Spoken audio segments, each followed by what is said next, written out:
سلام و درود عرض دارم به همه تماشابینان کانال عالمزاده عنایت الله. امیدوارم که شاد و بردم هستید. برادران عزیز، عید سعید فطر را به شما تبریک و مبارکباد میگویم.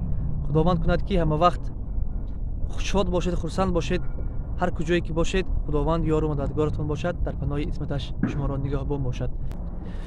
بدخواهی کسان به هیچ مقصد نرسد، یک بد نکند که بر سرش صد نرسد. ای دوست، من نیکی تو خواهم و تو خواهی بدی من، تو نیک نبینی و به من بد نرسد، تو نیک نبینی و به من بد نرسد. دوست یار، من از بحری همه یارانی غیبتگر گذر کردم، در آخر دیده و سنجیده از یک سر گذر کردم.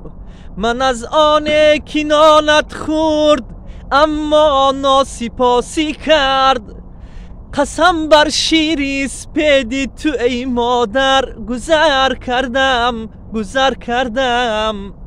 من از آنی که بر رویم تبسم کرده از پشتم، بیزد 100 بارها چون دشمنان خنجر گذر کردم، بیزد 100 بارها چون دشمنان خنجر گذر کردم.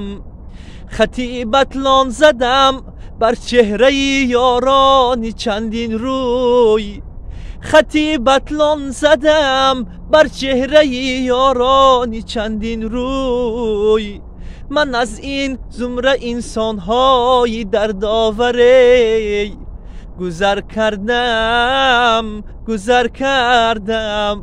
من از این زمره انسان های دردآوری حذر کردم. سلامت و سربلند باشید. امید آن را دارم که همه وقت خداوند یار و مددگار و پشتیبانتان باشد. سلامت و سربلند باشید.